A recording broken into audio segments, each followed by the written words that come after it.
Você está buscando respostas reais para a sua saúde física, mental e espiritual? Essa será a Campal da Saúde. Teremos 3 palestrantes especializados trazendo orientações práticas e transformadoras. Bárbara Nil, Dr. João Vaz e Walt Cross. E mais, teremos um painel de saúde onde você poderá fazer perguntas e receber orientações diretamente com eles. Será um momento único para tirar dúvidas e aprender na prática. Além da saúde, a Campal também vai abordar temas essenciais para o nosso tempo: preparo para os eventos finais, profecias, música sacra de adoração e evangelismo. E atenção, ainda temos vagas disponíveis, tanto em acomodações coletivas como privadas. Se você quer cuidar da sua saúde de forma completa e se preparar para o que está por vir, essa é a Campal para você. Campal Terceiro Anjo, mais perto desse lar. Garanta sua vaga do dia 17 a 21 de abril de 2026. Mais perto desse lar, mais perto desse.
Olá, bem-vindos a mais um E aí, professor? Bom dia, Walter. Bom dia, Martin. Ainda não tivemos a oportunidade de nos cumprimentar, apesar de termos transmitido o programa o tempo todo, não é? Tivemos uma viagem inteira onde estávamos nos cumprimentando em outros países. Nova Zelândia, Austrália. Fico muito feliz por ter ido lá. Foi ótimo conhecer todas aquelas pessoas. E eu tenho a forte impressão de que o mundo está pronto para a vinda de Jesus, Martin. Isso é verdade.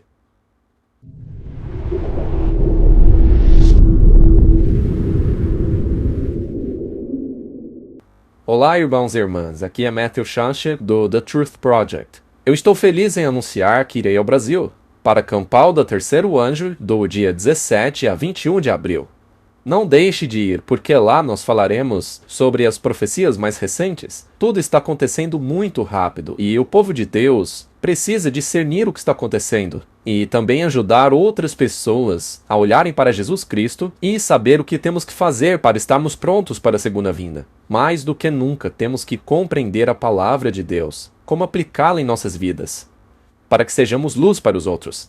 Então una-se a nós, acesse o site, faça sua reserva hoje para nos encontrarmos lá. Que Deus te abençoe. Olá, pessoal! Eu estou feliz em anunciar que estarei no Brasil para a Campal da Terceiro Anjo de 17 a 21 de abril. Durante esse evento especial, falaremos sobre um dos assuntos mais polêmicos e controversos no mundo cristão hoje: música. Será que toda música cristã é adoração? Será que a música pode moldar aquilo que pensamos, sentimos e cremos? O que a Bíblia, a ciência e até mesmo a indústria da música revelam sobre o poder incrível da música? Música não é neutra. Ela molda nossas emoções, nossos pensamentos e até mesmo nossa vida espiritual. Nesta série reveladora, vamos explorar o que diz a palavra de Deus sobre música e por que hoje este tema é mais importante do que nunca. Você não pode perder. Então planeje-se agora, reserve a data, convide seus amigos, porque eu mal posso esperar para estar no lindo Brasil. Oi, aqui é Sebastian Braxton e eu estou muito feliz em encontrá-los de 17 a 21 de abril na Campal Terceiro Anjo.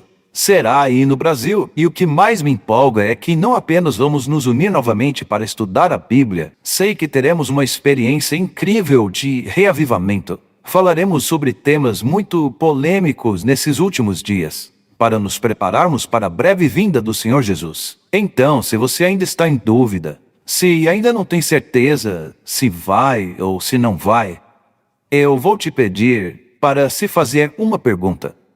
Eu quero reavivamento. Quero estar pronto para a segunda vinda. Então este é o lugar para se estar. Do dia 17 a 21 de abril, Deus atuará no Brasil de forma especial. Não perca. Pela graça de Deus, quero encontrá-lo lá. Olá, sou Bárbara O'Neill e estou voltando ao Brasil. Será de 17 a 20 de abril deste ano, 2026. Estaremos analisando este corpo incrível em que vivemos, vamos observar a forma como ele se cura. Vamos observar como Deus criou este corpo para se curar a si mesmo. E tantas pessoas hoje desconhecem completamente o que fazer para promover uma resposta de cura eficaz. O que eu mais amo nos métodos de Deus é que eles são incrivelmente simples. Nós certamente faremos muitas referências ao melhor livro médico que possuímos, que é a Bíblia. Estarei analisando os princípios de Deus que estão delineados na Bíblia e como, quando aplicados ao corpo, podem trazer cura. Estou ansiosa para vê-los lá.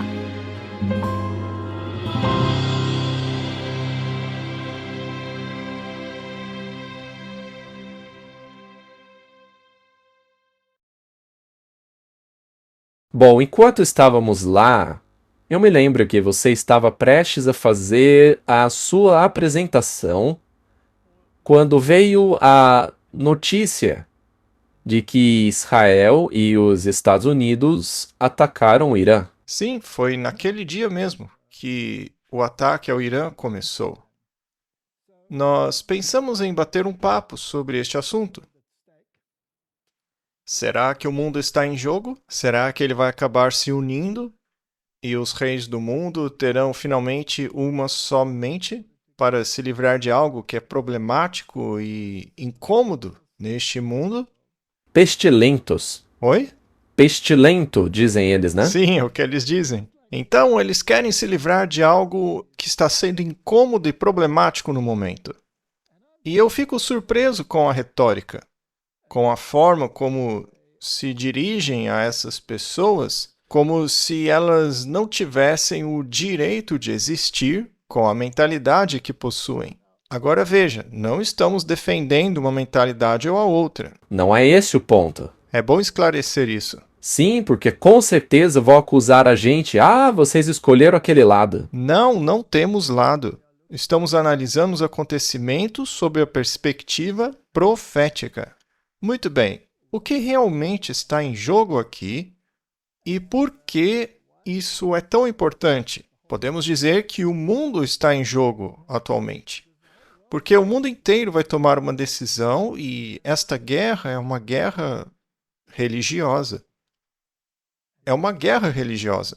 Isso é a coisa mais importante a perceber. Do contrário, você se perderá em meio às questões políticas da coisa. Isso mesmo. Vamos explicar direitinho.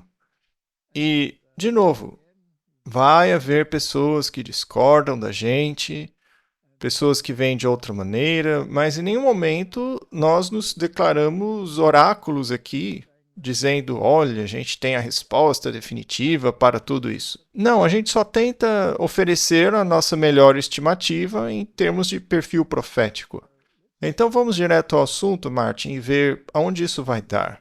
E por que é uma guerra religiosa? E qual será o seu desfecho? Mas antes disso, precisamos orar, meu amigo. Com certeza, vamos lá. Como sempre, você começa e eu encerro. Então agora é o seu privilégio começar.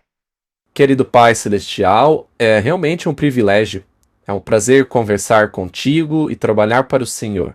Estamos vivendo tempos tão importantes e pedimos que o Senhor nos guie e nos conduza.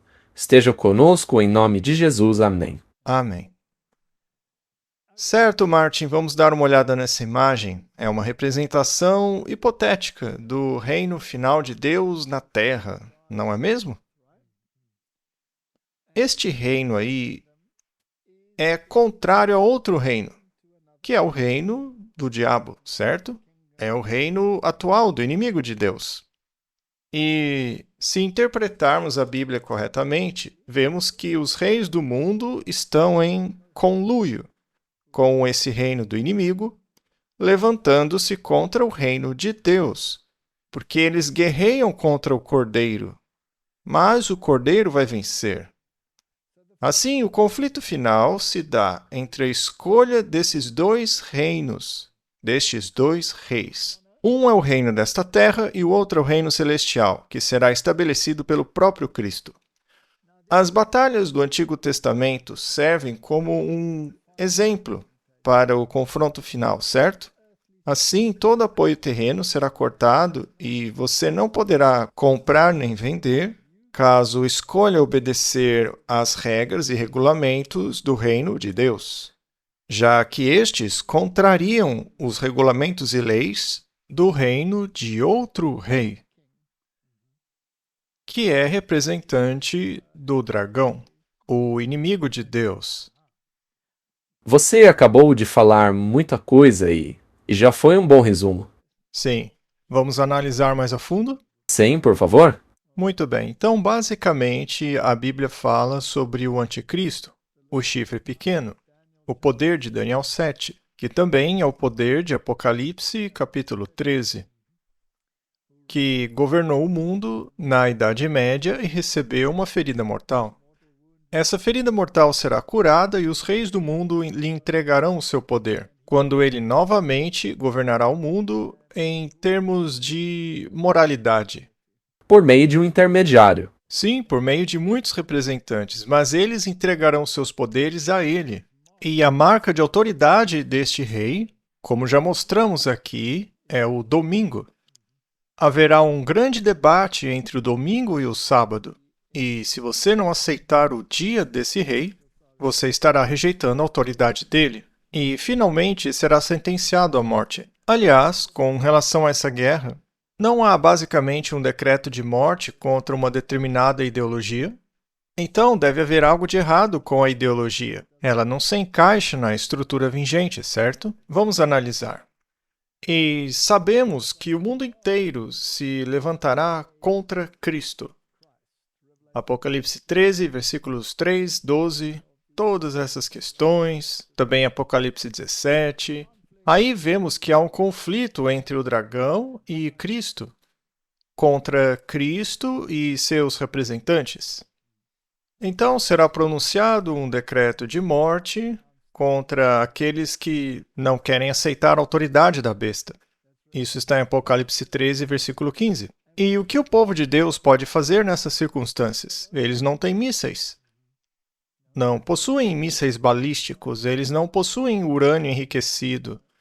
Eles não têm essas coisas. A única coisa que eles têm é a promessa de que Deus cuidará deles. Tudo que eles podem dizer é o que lemos em 2 Crônicas, capítulos 20, verso 12. Ó nosso Deus, não os julgarás, porque nós não temos força para enfrentar essa grande multidão que vem contra nós. Nem sabemos o que fazer, porém os nossos olhos estão voltados para ti. Essa é a nossa única esperança. Nós seremos rebaixados ao nível dos párias. Seremos considerados a escória suprema do mundo. E qual será o nosso grande crime? Não nos submetermos às leis dos homens que se opõem às leis de Deus. Porque o remanescente guarda os mandamentos de Deus e se apega ao testemunho de Jesus. E isso fará com que sejam considerados os perturbadores das nações. Sim, os encrenqueiros do mundo. Então, Martin, a única maneira de enfrentarmos a crise que se aproxima é nos lembrarmos de onde viemos e para onde estamos indo. Sim. Ele é o oleiro e nós somos o barro. Ele é o Criador e nós as criaturas. Ele não ergueu um memorial para a criação. Sim, em Gênesis 1. E isso não nos lembra de nossa origem. Está em Êxodo 20. Lembra-te do sábado. Lembra-te do dia do sábado. Somente quando entendermos nossa total dependência e não encontrarmos nada em nós mesmos que nos recomende poderemos verdadeiramente descansar nele. Este é o significado do sábado, é o sinal de que reconhecemos que Ele é o Senhor que nos santifica. Então é um preceito muito, muito importante. Se você tentar esquivar-se dele, você estará esquecendo sua origem, sua dependência e a sua própria existência. Veja, é algo bem triste. Se a Bíblia é clara sobre o sábado, e é muito clara mesmo, eu nunca vi nenhum versículo sobre o sábado que seja obscuro, ou que você tenha que interpretar o que está sendo dito. Não, é claro como a luz do dia. Sendo assim, para rejeitar o sábado, como muitos fazem, é uma ginástica textual. Eles distorcem versículos que não têm nada a ver com isso. Vamos analisar esse versículo em Ezequiel, capítulo 20, verso 12. Além disso, eu lhes dei os meus sábados. O argumento do mundo evangélico e do papado é que isso se aplica somente a Israel. Exatamente. Mas o sábado não foi dado a Adão? Claro que foi. Não havia nenhum judeu na terra quando o sábado foi instituído. Adão estava lá.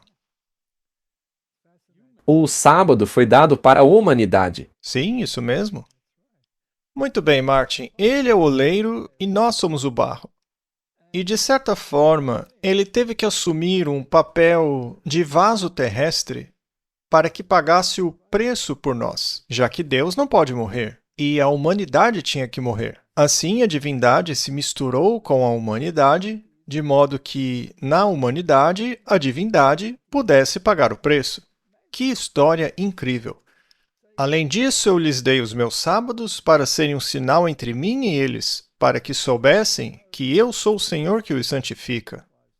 Portanto, o sábado não é apenas um memorial da criação, mas também um memorial da salvação e de como nós fomos santificados, colocados de volta em harmonia com princípios de Deus. Não há como transferir o sábado para outro dia. Muito bem, Martin. Ascensão do dominionismo cristão. Temos aqui dois reinos contrários um ao outro. Os dominionistas. E veja, há muitas formas de dominionismo. Existem muitas formas de teologia nas quais ele se desdobra. Assim, todos podem desfrutar um pouquinho do dominionismo. Sim, todos podem ser satisfeitos. Todos podem pegar um pedacinho que lhe convier melhor.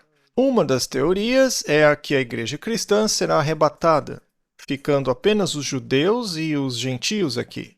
Eles ficarão aqui por 1000 anos, até que todos se convertam.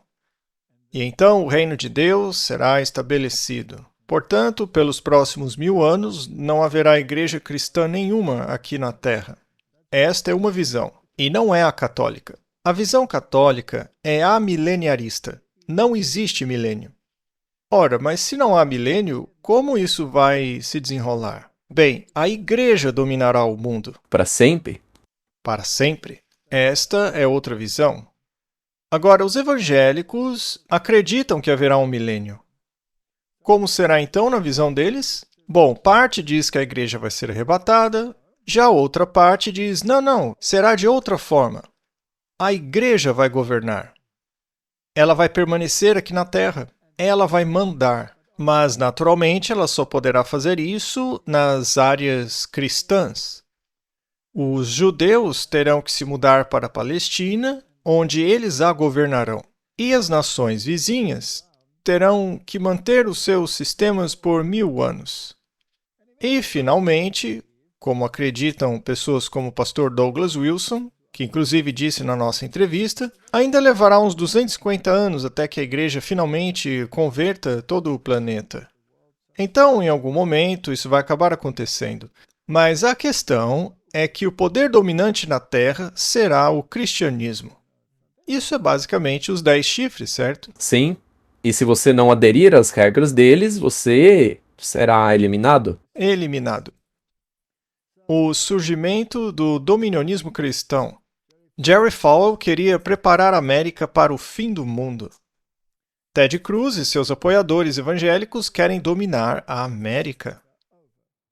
Isso aconteceu antes das eleições, mas era a mentalidade que eles tinham na época. Cruz, que sugeriu que poderia se candidatar novamente em 2024, representa uma visão de mundo evangélica mais recente e ascendente, bastante diferente do dispensacionalismo. É o dominionismo cristão. O dominionismo cristão é a crença de que os cristãos devem assumir o controle moral, espiritual e eclesiástico da sociedade. E esse é um dos pilares do poder dominante hoje. E se você unir a isso o catolicismo, Sim, era isso que eu queria dizer. Isso é catolicismo disfarçado de protestantismo. é um catolicismo protestantizado. Isso mesmo. Vamos dizer assim, né? Basicamente é o casamento entre o pensamento evangélico e o católico, correto? Aliás, os luteranos tinham a mesma opinião que os católicos. Em outras palavras, não existe um milênio específico. Mas, como a Bíblia é muito clara sobre o assunto do milênio, houve esse casamento aí. Então, eles ainda defendem a existência do milênio, mas a igreja estará no controle, e será a igreja que dominará a moralidade, e é para aí que estamos indo. É o que eles querem. Agora, Martin, estamos entrando em uma nova fase. Não existe mais um departamento de defesa nos Estados Unidos. Este foi mudado para o Departamento de Guerra. E o ministro da Guerra é uma pessoa interessante. É o Pete Hegseth, que foi escolhido para ser ministro. Ele tem umas tatuagens muito interessantes que mostram as suas raízes na cavalaria católica. Ele escreveu um livro chamado A Cruzada Americana. As cruzadas foram empreendidas para obter o controle de Jerusalém e, basicamente, seu objetivo era lutar contra o mundo muçulmano, etc, etc, e ter o controle sobre Jerusalém. Eu acho interessante ele ter mudado o nome do ministério para Ministério da Guerra e esteja tentando inserir essa mentalidade específica, ou seja, a cruzada americana. É isso que ele quer implementar hoje. Pois é, antes era o Ministério de Defesa e agora é de ataque. Hoje é o Ministério de Ataque. E agora eles lançaram uma nova moeda de 10 centavos. Obviamente, é para comemorar o 250º aniversário da nação americana. Veja como será a aparência dessa nova moeda. É muito fascinante porque o verso dela, do dime americano, tem uma águia, que é o símbolo dos Estados Unidos. Agora, todos sabem que a águia também era símbolo de Roma. Sim, e eventualmente os nazistas também adotaram a águia. Então, basicamente, é a águia romana. Muito bem, Martin. Curiosamente, a águia costumava carregar flechas em uma garra, representando o ataque, e em sua outra garra costumava levar o ramo de oliveira, que simboliza a paz. Agora, porém, o ramo de oliveira foi removido, e eles deixam isso bem claro na moeda. Bom, a frente da moeda também é interessante. Segundo eles, esta mulher é a Dama da Liberdade, da Estátua da Liberdade. Ela está um pouco masculinizada, não concorda? Afinal, Lúcifer é androgênico, ele é as duas coisas.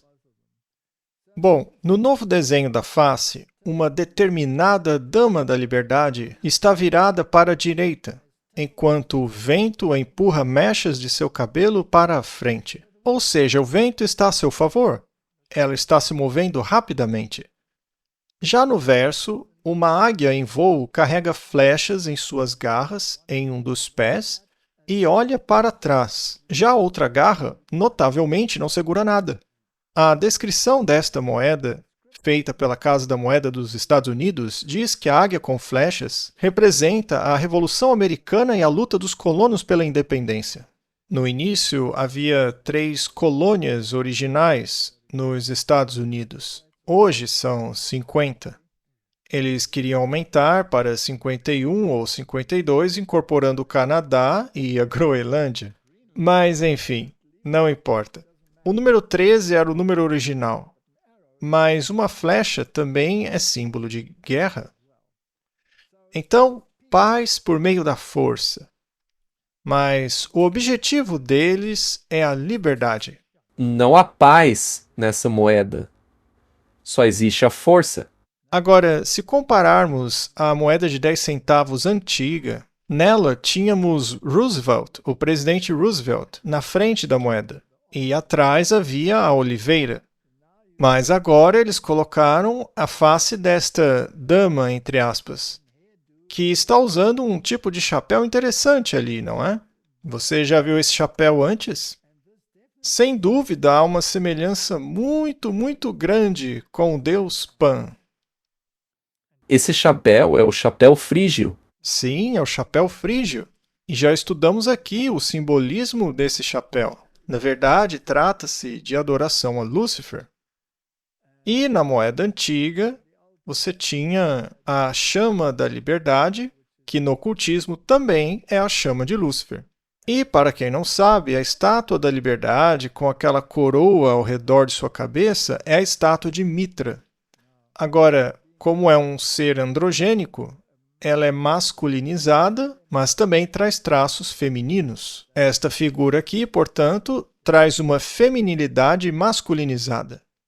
Bom, vamos agora à maçonaria e ver o que eles dizem a respeito de simbologia. Os símbolos possuem dois significados: o esotérico, que é o interno, e o exotérico, que é o externo. O significado esotérico é o original, o verdadeiro, que apenas alguns compreendem, que é protegido por essas pessoas. Já o significado exotérico era a explicação inventada ou modificada, destinada às massas. Os mistérios sagrados, que são frequentemente mencionados em conexão com muitas religiões antigas e que eram cuidadosamente guardados pelos iniciados, diziam respeito aos significados esotéricos nas religiões de tempos anteriores.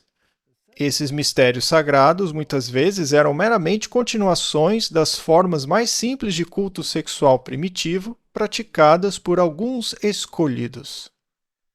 Muito bem, isso explica os aspectos androgênicos da questão. Assim como a figura de Baphomet, que é masculino e feminino. E a religião de Lúcifer também é uma adoração ao sexo. Bom, vamos falar dos Cavaleiros Templários agora. Assim como todos os outros grupos secretos, eles também agem assim. As ordens e associações tinham duas doutrinas. Uma delas era interna e reservada aos mestres, que era o joanismo. Já a doutrina externa, para as massas, era o catolicismo romano. Quem diz isso é o livro maçom Morais e Dogma, que é praticamente a Bíblia da maçonaria, escrita por Albert Pike. Aliás, esse livro foi canalizado, foi ditado pelo próprio Lúcifer, o diabo. Muito bem, o que é o joanismo? O joanismo é uma referência a João Batista, certo? E o que aconteceu a João Batista? Foi decapitado? Certo. Mas a mando de quem? Bem, a mando da igreja e do Estado. Certo. A senhora nessa história representa a igreja. O nome dela era Herodias. Ela mantinha um relacionamento ilícito com o rei. Isso representa, portanto, a relação ilícita entre a igreja com o Estado. Mas havia uma filha também. O nome dela era Salomé. Ela dançou e seduziu o rei. E a Igreja Católica Romana não se intitula a mãe de todas as igrejas? Sim, Ela não diz que as outras igrejas não são irmãs, mas filhas dela? sim. O Ratzinger, que se tornou o Papa Bento XVI, disse que as outras igrejas não são irmãs, são filhas, o que implica que as igrejas protestantes são filhas da Igreja Católica. Bem, qual igreja está dançando diante dos reis hoje? Não são as igrejas protestantes? São os evangélicos. Aham. Tem lá o departamento religioso e tudo mais. E seria possível eles pedirem a cabeça de João Batista? Sim, Joanismo. Muito bem. O joanismo tem esse nome porque João Batista perdeu a cabeça. Isso é uma celebração da vitória de Satanás sobre aqueles que anunciam a vinda de Cristo e do seu reino. houve o primeiro Elias, depois o segundo Elias, que foi João Batista, e o terceiro é a igreja hoje. Portanto, o joanismo é, na verdade, um símbolo da vitória de Lúcifer sobre Cristo e seus seguidores. Representa a vitória do reino de Satanás sobre o reino de Cristo. Bem, há uma igreja muito importante lá na Alemanha, onde os líderes políticos se reúnem para tomar decisões políticas. É curioso que eles sempre escolhem lugares assim, não é? Eu encontrei essa estátua do lado de fora, no pátio. Ela supostamente representaria um bom pastor com as suas ovelhas. É o que eles dizem, né? Eles declaram que esta é a estátua de Davi como pastor. Agora, o curioso é que ele tem uma flauta de Pan na mão. Ora, Davi não tocava flauta de Pan. Davi nunca tocou flauta de Pan, ele tocava harpa. Então, essa é uma representação do lado bom, do lado branco, digamos assim, do deus Pan tocando a sua flauta de Pan, fingindo ser como Cristo, ou seja, o bom pastor. Eu pensei sobre isso e disse, bom, se este é o Pan, então em algum lugar neste edifício eu deveria encontrar o seu lado maligno, oposto, yin yang. O seu lado oposto é o bode com a flauta de Pan. E lá está ele, sentado em cima de um dos pilares. Ali está o deus Pan com seus pés de bode, que representa o lado maligno dele. Então, Martin, isto é a adoração do bem e do mal, é o conhecimento do bem e do mal, é a adoração a Lúcifer, e é retratado de forma muito clara. Você também tem uma representação do deus Janus, de duas cabeças. Você pode ver uma virada para a outra, o lado bom e o lado mal, o lado branco e o lado negro, magia branca, magia negra, bruxa branca, bruxa negra, tudo isso misturado. Mas o que o deus Pan está fazendo nesta moeda dos Estados Unidos? Bom, se voltarmos à história, até o obelisco negro de Salmanassar III, vemos o rei Jeú prestando homenagem ao rei Salmanasar. O triste de tudo isso, Martin, é que Jeú era um rei israelita, não é mesmo? E aqui está ele, curvando-se diante de Salmanassar e usando o chapéu frígio, veja lá. E este chapéu frígio é um símbolo de liberdade. Você pode governar contanto que seja submisso à autoridade maior. Então, você pode governar, ainda assim é um súdito. Estas figuras aqui atrás estão prestando homenagem e todos eles têm o chapéu frígio, que é um símbolo do culto secreto desta outra entidade aqui, desta divindade, que te concede liberdade para governar sob condição. Sim, que você se submeta ao bem comum, por exemplo. Agora, Deus também não concede liberdade sob condição? Sim, Sim, condição da obediência à sua lei. Então, Satanás, que quer ser como Deus, faz a mesma coisa. Portanto, essa história é muito fascinante. Curiosamente, esse tipo de chapéu, encontrado ali no Pan, também é encontrado em referências ao deus Mitra. A estátua da liberdade é, na verdade, uma representação do deus Mitra. Você pode ver que a estátua da liberdade tem um rosto masculinizado e carrega a tocha, que é a chama de Lúcifer, a chama da liberdade. Bem, o Senado dos Estados Unidos também tem como símbolo o chapéu frígio. O Departamento do Exército também tem o mesmo, como você pode ver aqui, ó, que está sujeito a esta serpente. Você se sujeita à serpente, Martin? não. Esta é uma doutrina interna, esotérica. Ela não é exotérica. Só os de dentro sabem. Só os de dentro sabem. Bem, a BBC disse que uma medalha comemorativa de ouro de 24 quilates foi feita para o presidente Trump, que foi cuidadosamente selecionada por um comitê federal. Uma moeda comemorativa de ouro com a imagem do presidente dos Estados Unidos, Donald Trump, foi aprovada por uma comissão federal de artes. A moeda de ouro de 24 quilates tem como objetivo marcar o 250º aniversário dos Estados Unidos em 4 de julho e retrata Trump com os punhos cerrados contra uma mesa. Isso não é um sinal de determinação? Sim, assim como as flechas da garra da águia. Não é um sinal de paz. Então a paz acabou e a guerra começou. Martin, esta é a batalha final. É a batalha final. Se me permitem a ousadia de pegar a Bíblia em minhas mãos, eu poderia pegar a Bíblia azul agora. Eu vou pegar a minha. Boa, Martin. Vamos lá para Daniel capítulo 11.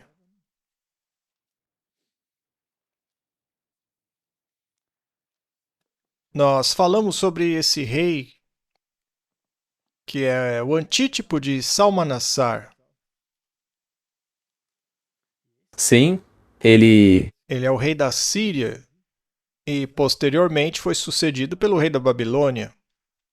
A Bíblia deixa bem claro que Roma é a Babilônia. Pedro se refere a Roma como Babilônia. Bom, ele é o rei do norte, embora outros possam discordar deste ponto. Mas cremos que ele é o rei do norte. Mas o que será que esse rei do norte fará no final? No versículo 36 é dito que o rei fará segundo a sua vontade, e ele se exaltará e se engrandecerá acima de todo Deus, e falará coisas maravilhosas contra o Deus dos deuses, e prosperará até que a indignação se complete. O chifre pequeno é mencionado no capítulo 7 de Daniel. Ele tentou mudar a lei de Deus, fazia o que queria. Ele basicamente nega a autoridade de Deus, colocando a sua própria autoridade no lugar. Aí vamos para o 37. Ele não respeitará o Deus de seus pais, mas ele honrará o Deus das forças.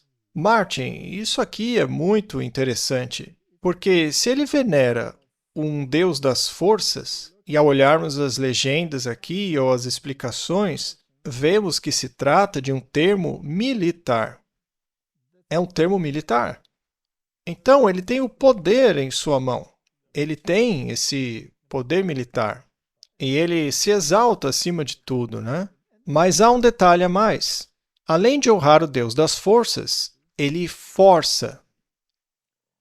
Jesus, por outro lado, disse que ele atrairia os homens a ele.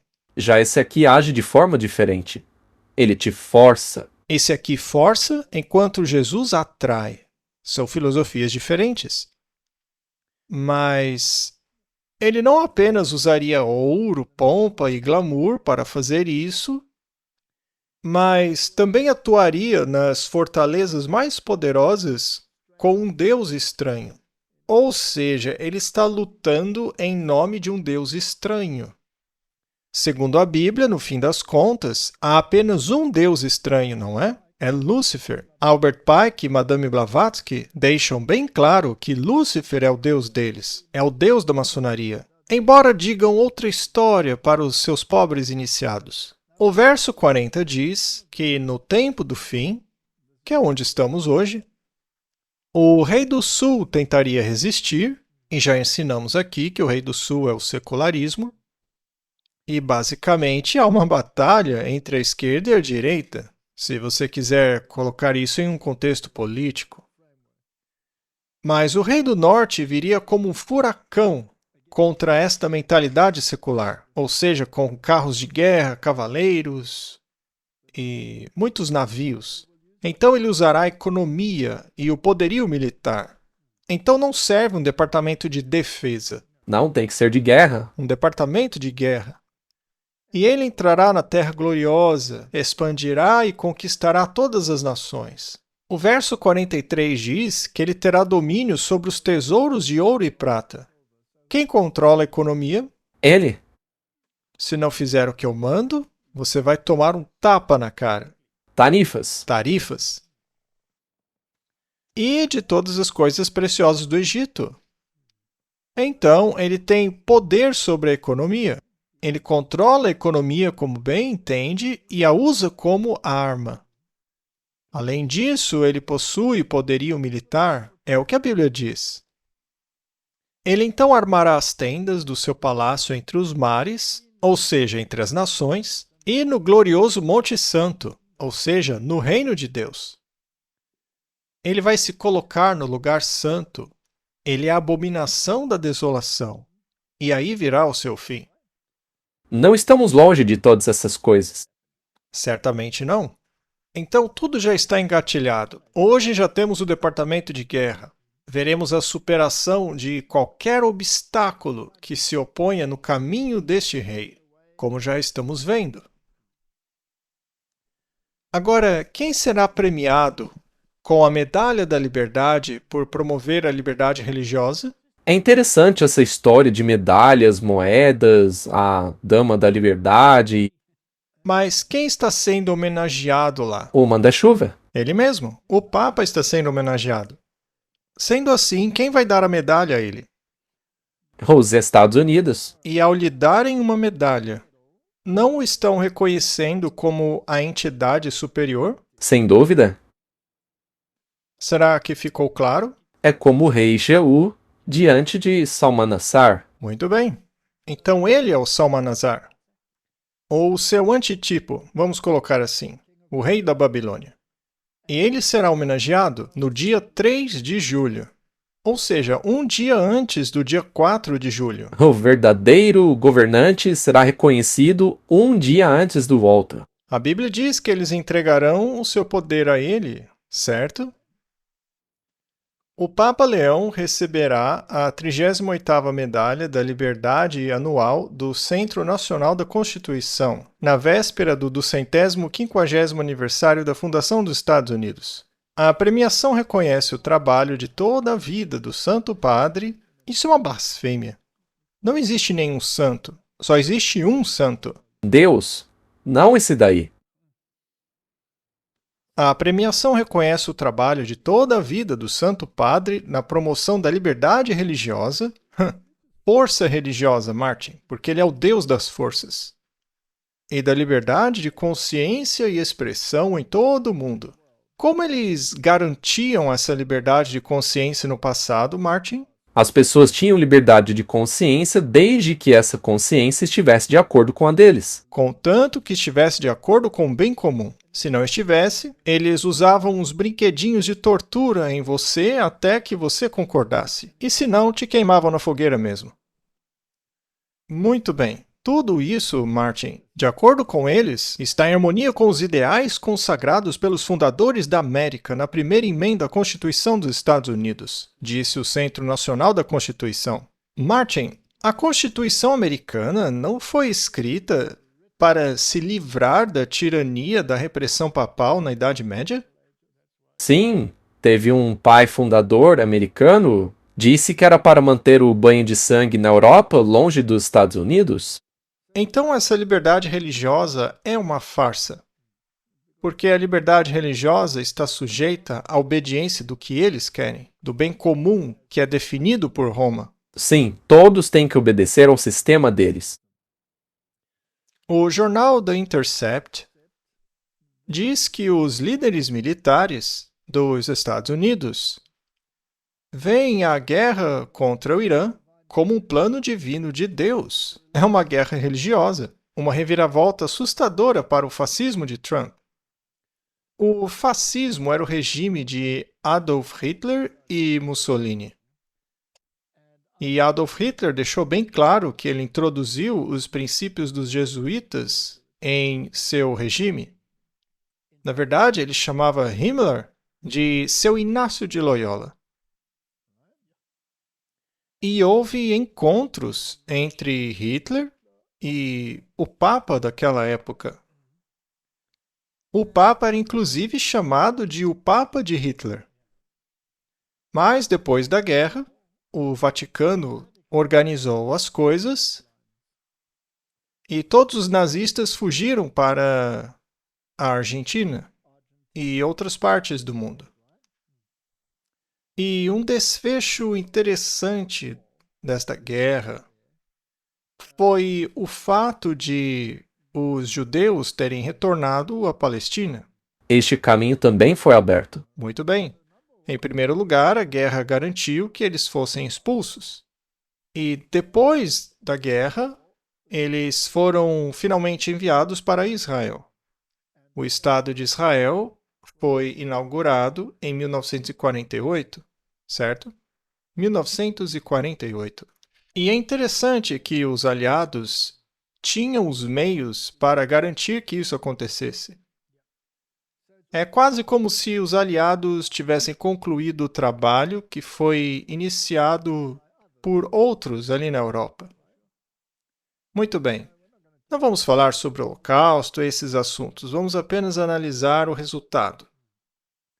Eis aqui um resultado. Agora, de quem era a teologia que defendia o retorno dos judeus à Palestina? Era a teologia jesuíta? Sim. A Bíblia fala sobre isso lá em Gênesis 15, mas se refere a um tempo anterior. Não agora, em 1948. Não, porque Jesus disse claramente: a sua casa será deixada deserta. E Paulo afirmou: era necessário que esta mensagem fosse pregada a vocês, mas visto que vocês se consideram indignos de recebê-la, nós a pregaremos aos gentios. Assim, o evangelho foi levado aos gentios. E ambos os judeus que aceitaram Cristo como o Messias e os gentios se tornaram Israel espiritual. E o Israel literal deixou de ter qualquer papel a desempenhar. Mas a doutrina do dispensacionalismo não enxerga dessa forma, que, por sua vez, é uma doutrina jesuíta. Então, você tem essas três religiões monoteístas. Temos o cristianismo, depois o judaísmo e, finalmente, o islamismo. Já discutimos a relação entre o catolicismo e o islamismo em tópicos anteriores. Não vamos fazer isso de novo. E uma vez que existem esses três sistemas, eles criaram o que chamam de acordo abrâmico. Não dá para chamar isso de acordo cristão. Só pode ser abrâmico. Porque nesse acordo, Jesus não é o centro. Isso, Abraão torna-se o centro.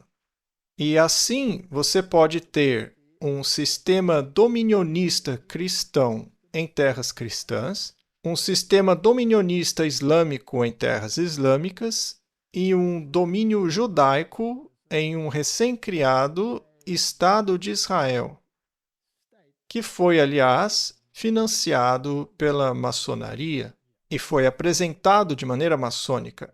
Essa é a história. E, segundo esse artigo, os Estados Unidos estão travando uma guerra religiosa? É muito importante entendermos isto. Pelo menos é assim que dezenas de comandantes militares fanáticos dos Estados Unidos entendem o ataque ilegal do presidente Donald Trump ao Irã. Uma batalha messiânica para provocar o retorno de Jesus Cristo. Isso também é uma distorção. Porque, sim, este pode ser o objetivo final, mas enquanto isso, durante o milênio, a igreja vai governar. O presidente Trump foi ungido por Jesus para acender a chama do Armagedon no Irã e marcar o seu retorno à Terra.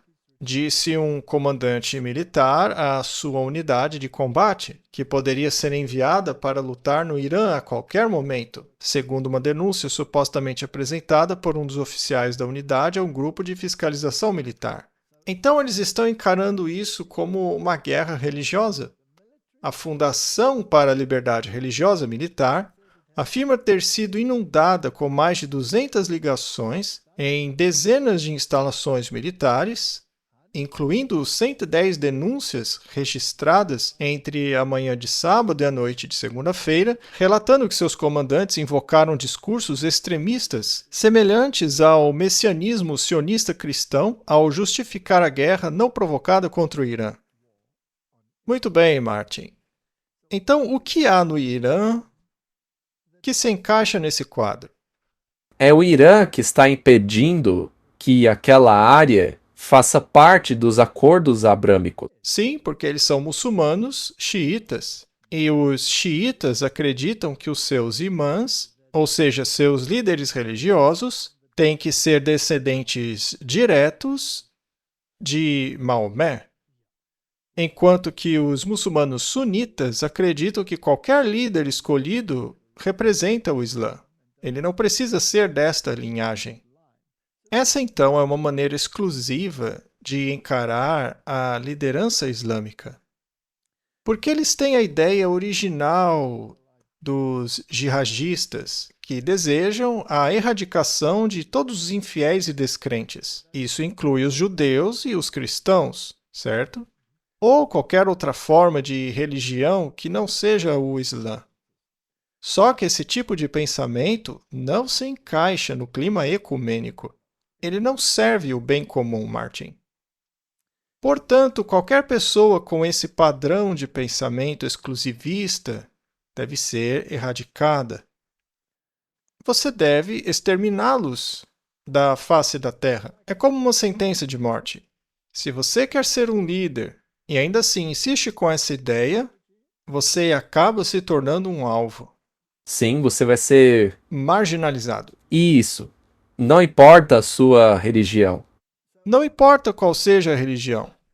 Se a sua religião disser que o seu caminho é o único caminho, você precisa ser eliminado.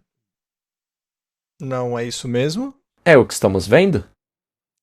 Muito bem. Hoje o alvo são pessoas armadas, com foguetes, possíveis armas nucleares, essas coisas.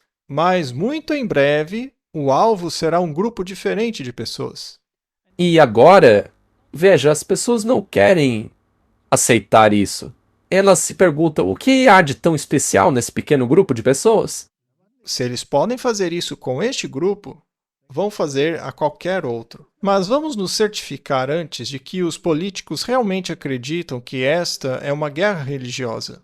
Vamos ver o que o Graham tem a dizer. Os países árabes da região têm sido decepcionantes. Se as notícias da mídia forem verdadeiras, então os países árabes estão de acordo com isso, de acordo com a existência do Ayatollah iraniano. Então eu vou mudar minha opinião sobre a Aliança Árabe Mundial. Eu tenho sido muito otimista com os acordos abrâmicos. Mas isso de dizer algo a portas fechadas e outra em público vai ter que acabar. Eu liguei para os aliados árabes, cobrando que eles corrigissem isso. Este é o momento mais importante de mudança desde a queda do Muro de Berlim. Vão perder muito com isso, pois é uma guerra religiosa.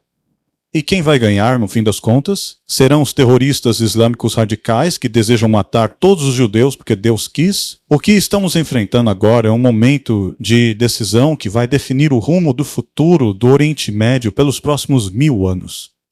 É uma guerra religiosa do ponto de vista israelense ou apenas dos ortodoxos? A guerra no Irã, agora, do meu ponto de vista, é a primeira guerra fundamentalista religiosa mundial. O fundamentalismo judaico, fundamentalismo cristão e o fundamentalismo judaico lá no campo de batalha. Eu também tenho essa impressão. Pois é. Definitivamente eu tenho essa impressão sobre essa guerra. Por quanto tempo, Martin? 1000 anos? Não é uma frase milenianista? Com certeza. E quem vai definir o rumo dos próximos 1000 anos? Porque, de acordo com essa linha de raciocínio, todos esses poderes ainda estarão aqui. Sim. Mas o capítulo 2 de Daniel diz que Deus estabelecerá o seu reino e todos esses poderes serão removidos. Se tornarão pó como uma eira, e o vento os soprará para sempre. É isso aí. Quantos desses reinos? Todos. Mas de acordo com essa teologia, eles ainda estarão aqui. Então, o que será definido para os próximos 1000 anos? De acordo com ele, uma teologia de coexistência, não é? Os acordos abrâmicos. Exatamente, o Acordo Abrâmico. O Irã não faz parte do Acordo Abrâmico. Veja, quem estabeleceu esse Acordo Abrâmico? Foi o Trump. Em nome de quem? Da Igreja Católica. A Igreja Católica está envolvida no Acordo Abrâmico? Sem dúvida. A igreja cristã que está sendo construída é deles.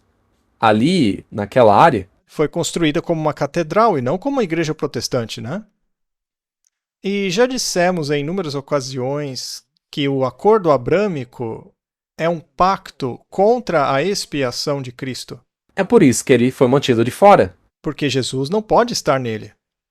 E já dissemos inúmeras vezes que a Igreja Católica não acredita na expiação, que Cristo morreu por você. Sim, eles acreditam que ele morreu como sacrifício perfeito em obediência perfeita, mas não por você. E por causa disso recebemos muitas críticas das pessoas. Alguns comentários diziam: mostre as provas disso. Ora, podem simplesmente assistir à palestra sobre expiação, que está em Darkness Before Dawn, uma série que fiz há alguns anos.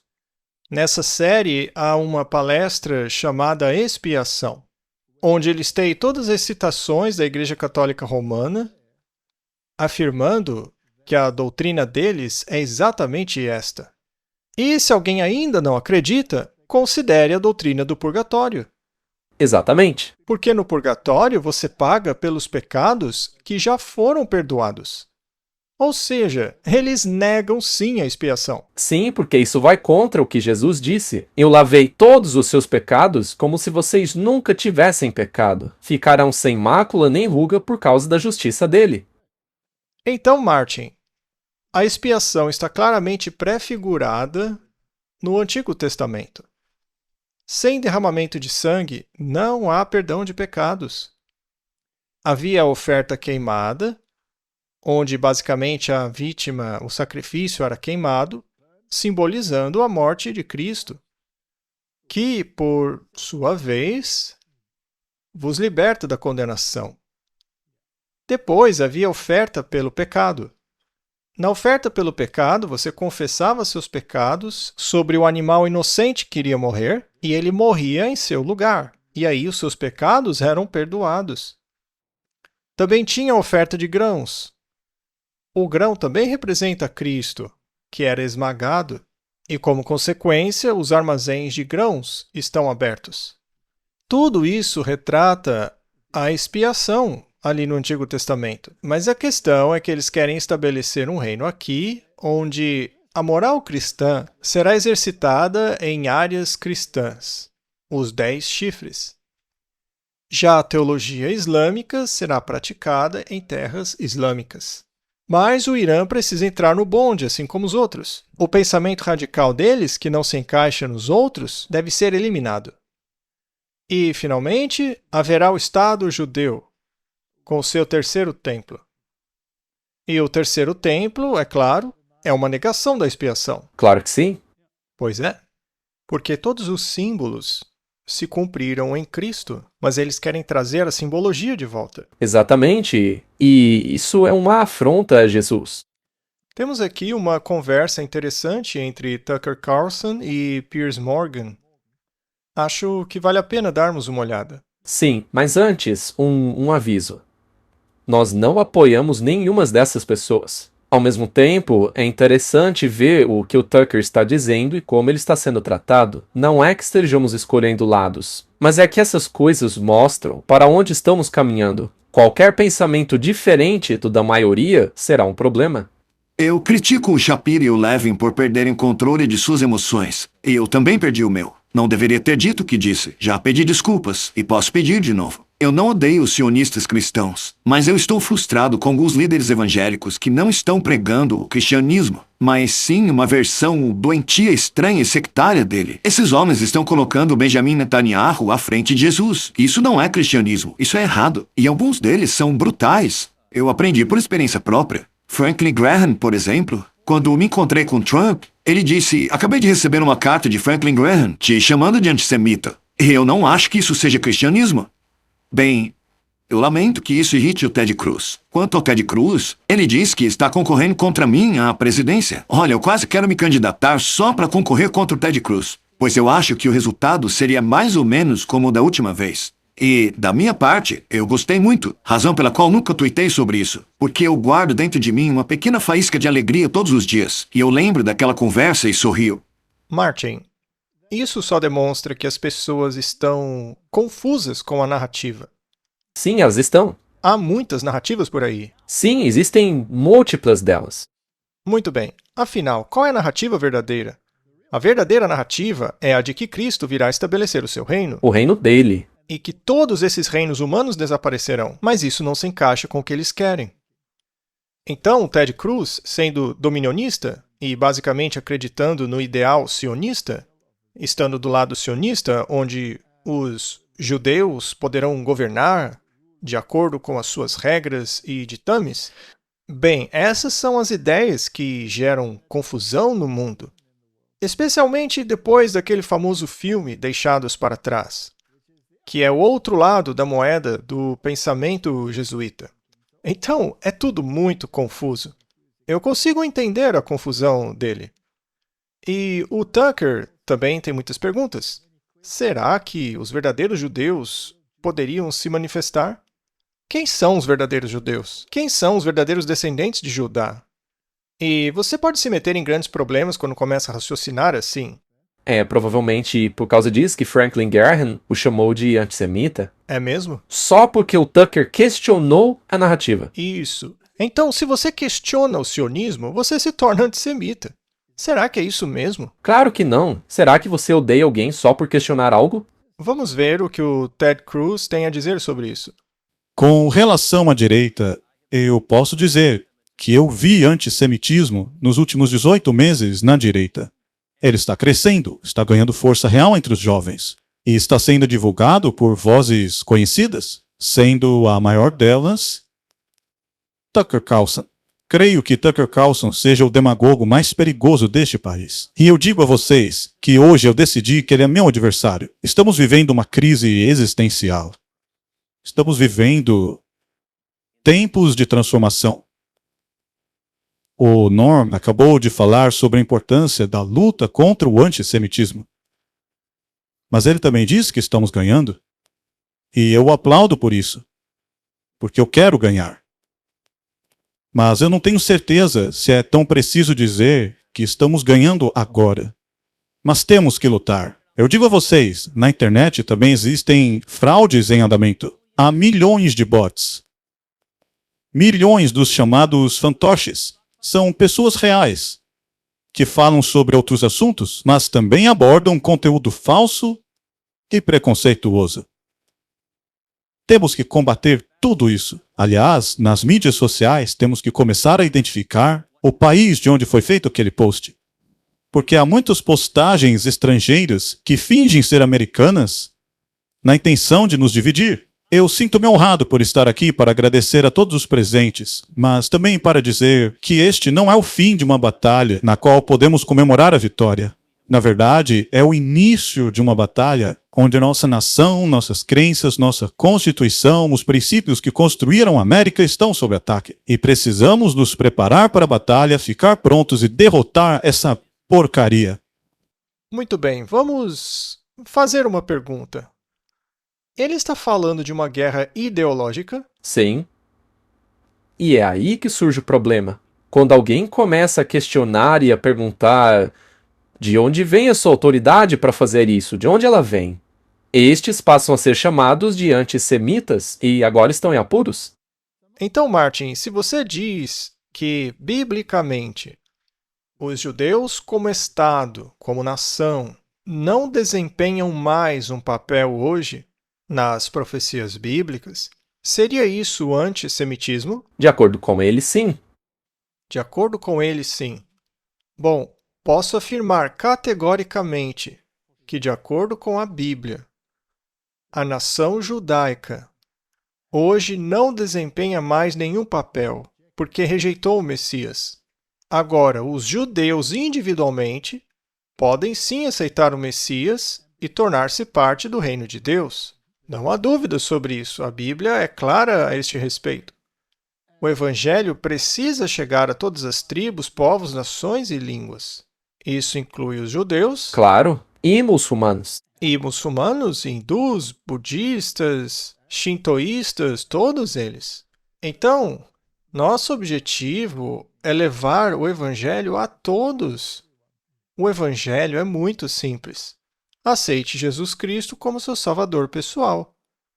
Obedeça aos seus preceitos, torne-se assim parte do reino de Deus e automaticamente você fará parte do reino de Deus quando ele o estabelecer. Veja, o Tucker, como eu já disse antes, nós não apoiamos o Tucker. Mas algumas perguntas que ele fez são legítimas. Sim, são perguntas legítimas. A única coisa que ele quer saber é quem são os judeus hoje? E só isso já é o suficiente para o perseguirem. Você viu o que o Ted Cruz disse? Temos que monitorar as pessoas nas redes sociais. Temos que saber de onde elas estão postando. Correto? Vamos analisar esse debate e chegaremos a uma conclusão no final.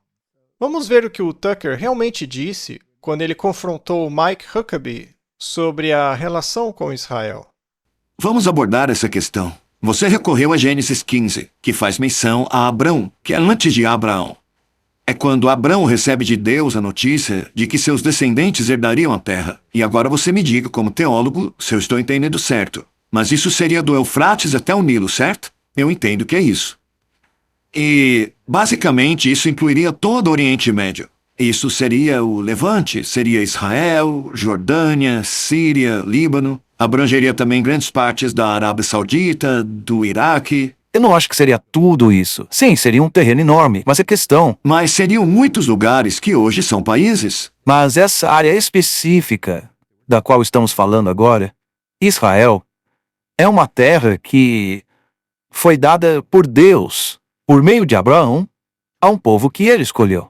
Um povo, um lugar e um propósito. Podemos encarar dessa forma. O sionismo cristão, e voltemos do início... Desculpa, não vou deixar você sair da questão. Tá bom? Você disse 3 vezes que Deus deu essa terra a este povo. Sendo assim, é perfeitamente razoável perguntar de qual terra estamos falando. Porque acabei de ler em Gênesis 15, como já fiz muitas vezes, que essa terra se estende desde o Nilo até o Eufrates. Que, basicamente, é todo o Oriente Médio. Sendo este o caso, Deus deu essa terra aos judeus ou não? Você diz que sim. Então, qual é a implicação disso? Será que Israel tem o direito a essa terra toda? Porque você está apelando para Gênesis. Você diz, essa é a escritura original. Tudo bem se eles ficarem com tudo. Mas esse não é o assunto do qual estamos falando hoje. Esse é exatamente o assunto do qual estamos falando Mas hoje. eu acho que... Você acha que tudo bem se Israel anexar a Jordânia toda? Eles não vão. Eles não estão pedindo por isso. Mas você está dizendo que a razão legítima pela qual Israel tem o direito de existir hoje, em parte, é pelo fato de Deus ter dado aquela terra ao seu povo. E ao consultar a mesma Bíblia que você lê, eu concluo que é um pedaço de terra gigantesco. Portanto, se Deus deu a eles aquela terra, eles têm o direito de tomá-la agora, pela sua definição, a menos que eu tenha entendido errado. Veja, você não entendeu. Eles não estão pedindo para tomar toda a terra de volta. Eles só querem, pelo menos, ocupar a terra que ocupam hoje, a terra na qual moram agora, o lugar que lhes pertence legalmente e que é um refúgio seguro para eles. Tá, deixa eu te perguntar. Você está explicando o que é o sionismo cristão e suas crenças teológicas. E você acabou de dizer que estaria tudo bem se Israel tomasse toda a terra de volta, ou seja, Jordânia, Síria e Líbano. Não é isso que eu estou tentando dizer. Então me explique por que você acabou de dizer isso. Seria uma afirmação um tanto hiperbólica, se é isso que você sente que eu disse, mas esse não é o tema. Então, existe um debate sério sobre este assunto. E vamos ser bem claros. O Israel moderno, o Estado de Israel moderno, é uma construção maçônica. Foi um plano da maçonaria. Quem é que controla as ordens maçônicas e sociedades secretas do mundo? Os jesuítas? Os jesuítas. E os cavaleiros de Malta e todos os seus cavaleiros secretos. Eles estão no controle. E a quem eles juram lealdade? Do Papa? Ao Papa. Podemos então afirmar que o Estado moderno de Israel é uma construção papal? Sim. Não se trata de algo bíblico, porque Israel consiste daqueles que aceitaram Jesus como o Messias. Se você está em Cristo, você é descendente de Abraão e herdeiro segundo a promessa. Portanto, a nação, o país de Israel hoje, não tem papel bíblico nenhum a desempenhar, ainda que os dispensacionalistas acreditem nisso. Só para deixar bem claro. Então, a questão que devemos nos perguntar é a seguinte: por que criaram o país de Israel? Para concretizar seus planos. E qual é o plano deles? Explique, por favor. Qual é o plano? Por que Israel tem que estar lá? Bem, mais uma vez, tem que ver com o sábado. Ah, Porque, assim, eles poderão guardar o sábado de acordo com a Bíblia, enquanto que os de fora aderirão ao sábado de Roma. muito bem. É interessante que eles tenham uma lei sobre isso em seus outros escritos, Talmud e outros, que afirmam muito claramente que qualquer pessoa que guarde o sábado, assim como os judeus, merecem pena de morte. Seria possível, então, que nessa ideologia, qualquer cristão que aceite o sábado e o guarde, assim como os judeus guardavam, do pôr do sol ao pôr do sol, neste caso, merecem pena de morte? De acordo com os escritos dele, sim. Mas a nação de Israel em si poderia continuar guardando a lei do jeito que estão, porque há algo muito importante faltando a eles. É o Messias. Eles não têm Jesus Cristo. E sem Cristo não há salvação, porque não há outro caminho para o Pai senão por meio de Jesus. Então, se eles não vão para o Pai que está no céu e que tem um filho, então a qual outro pai eles estão prestando lealdade? O pai da mentira. Essa é uma declaração forte que você fez, Martin, mas é bíblica, certo? Eles foram enganados. Foram enganados. Na verdade, eles sabem que estão sendo enganados, porque eles mesmos afirmam que ignoram a profecia das 70 semanas. Isso é triste. O tempo da profecia passou e o Messias não chegou porque vocês o ignoraram. Vocês o ignoraram. É por isso que ele não chegou. Então, Martin, temos essa situação em que temos um estado no qual os judeus continuarão a esperar pelo Messias, cumprindo as leis de acordo com a Bíblia, mas sem ter Jesus como centro. É como disse um dos membros do Sinédrio, eles preferem voltar para Auschwitz em vez de aceitar Jesus como Messias. E os muçulmanos? Eles aceitam Jesus como Filho de Deus, como Messias ou como expiação? Não. Não. Então eles se encontram na mesma situação. Então só funciona o acordo abrâmico para eles. O mesmo foi com... Os católicos, não é? Bom, agora eles criaram espaço para que todos esses sistemas religiosos coexistam pacificamente, graças a este acordo. Em uma fratelli tutti, uma irmandade. Irmandade daqueles que se opõem a Jesus como o único caminho. Certo? Os evangélicos estão muito confusos sobre essa questão. Vamos ver o que este homem tem a dizer. Então Deus escolheu o rei Saul e disse a ele: quero que você ataque preventivamente os amalequitas. Quero que você mate todos os homens, mulheres, meninos e meninas. E eu não quero que você tenha que explicar isso ao Congresso. Não quero que explique isso a ninguém. Quero que você faça o que for necessário para preservar o meu povo por mais algum tempo na face da terra. Ora, se Saul fizesse isso hoje, o mundo inteiro se voltaria contra ele. Mas quando Deus faz parte de algo e o homem não se importa com o que o mundo pensa, ele está obedecendo aos ditames do próprio Deus. Quando Deus escolheu Donald Trump, o Irã se tornou para os Estados Unidos o que Amaleque foi para Israel. A mesma coisa. O que você acha disso, Martin? Essa foi uma declaração fortíssima que ele fez. Pois é. Será que o Donald Trump tem conselheiros cristãos? Ah, ele tem um ministério inteiro dedicado a isso lá na Casa Branca. E ele não está fortemente alinhado com a liderança católico-romana? Sim, está. Então, Martin, ele está agindo por conta própria ou seguindo algum conselho? Ele certamente tem muitos conselhos para seguir. Muito bem. Martin, a questão é: existe uma mentalidade de que qualquer ideologia que se oponha ao estabelecimento desta aliança terrena e de um reino, na qual os reis do mundo estão se voltando contra Cristo, como sendo o único e soberano governante, irá sofrer opressão. Já vimos o que esse evangélico tinha a dizer, agora vamos ver o que o dominionista tem a dizer. A maioria das pessoas hoje em dia diria, bem, a Idade das Trevas foi terrível, eles queimavam as bruxas, todo mundo era oprimido pelo cristianismo, pelo clero, era uma época terrível, foi uma era terrível da humanidade. Mas naquela época, a maioria das pessoas discordaria disso. Durante séculos, a maioria diria, não, o cristianismo é grandioso, nós amamos a Cristo, amamos a igreja dele, estamos fazendo progressos incríveis.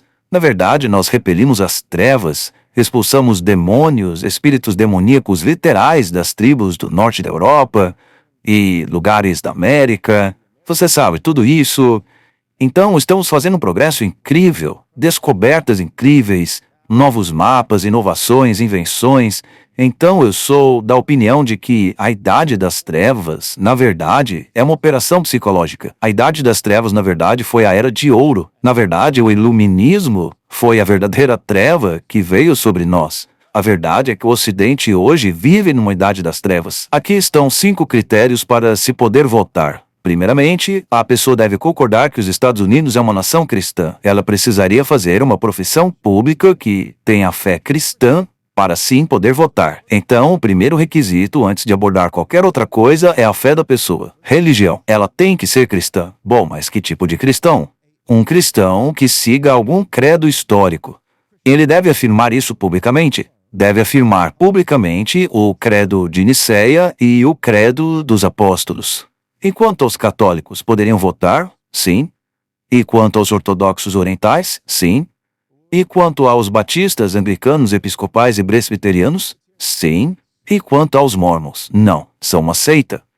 Então não. Eles não acreditam que Jesus seja o Criador. Eles acreditam que ele foi o primeiro ser criado. Eles creem que ele foi o primeiro ser criado, não o Criador. Eles não são trinitários. Sendo assim, não poderiam votar. Eles não são cristãos. Testemunhas de Jeová, a mesma coisa, não são cristãos. Adventistas do sétimo dia não são cristãos. São uma seita. E os muçulmanos? Sem chance. E quanto aos judeus? Sem chance. Hindus? Sem chance. Ateus? Sem chance. E quanto aos descendentes de europeus brancos que veneram Thor? Sem chance. Tem que ser cristão. Então ele disse que você não pode ser politicamente ativo a menos que pertença ao sistema. Sim, e ele excluiu especificamente os adventistas do sétimo dia, os mormons, testemunhas de Jeová e todos os demais. Correto. Mas ele aceita a Igreja Ortodoxa e os católicos porque estes aceitam os mesmos credos. É interessante que, como já discutimos, os ortodoxos e os católicos discordam sobre o credo de Nicéia, particularmente com relação ao papel específico de Jesus Cristo. Então, mesmo que discordem, podem fazer parte do sistema.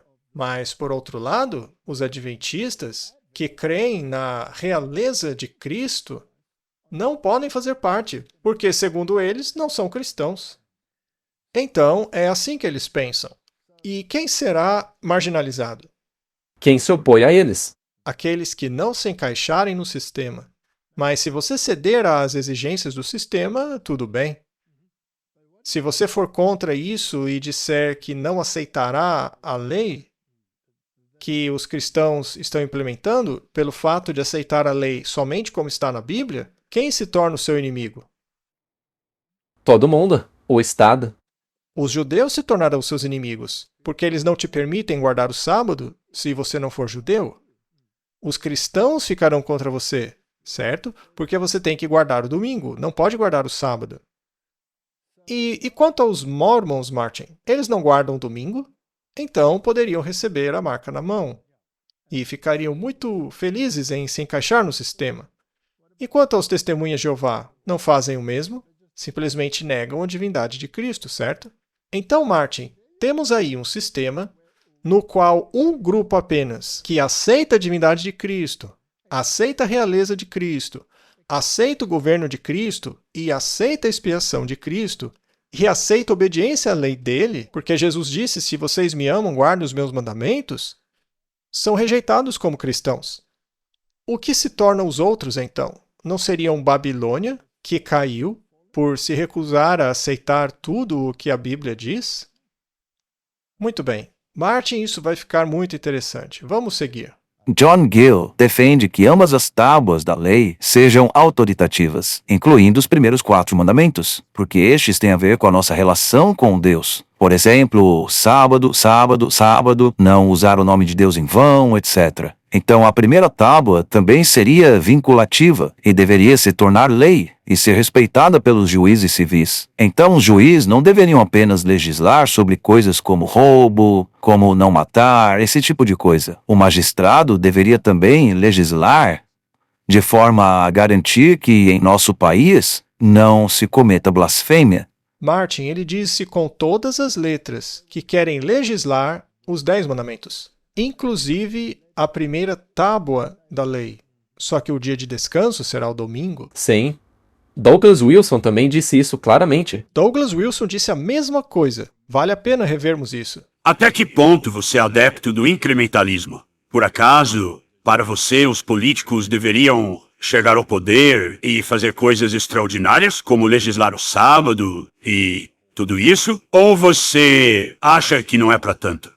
Na verdade, você não precisa que a maioria da população apoie essa ideia, mas apenas de uma minoria determinada. Essa classe dominante pode moldar a imaginação da maioria, que é o que o Trump está fazendo agora, uma vez que por décadas tivemos uma espécie de direita muito frágil quando se trata de impor sua vontade ao poder executivo. E agora ele está mostrando ao país que, ei, peraí, ele existe. Ele está comprometido com o poder executivo para exercer poder dentro do seu ramo. Ninguém pode negar que a natureza da política é agonística.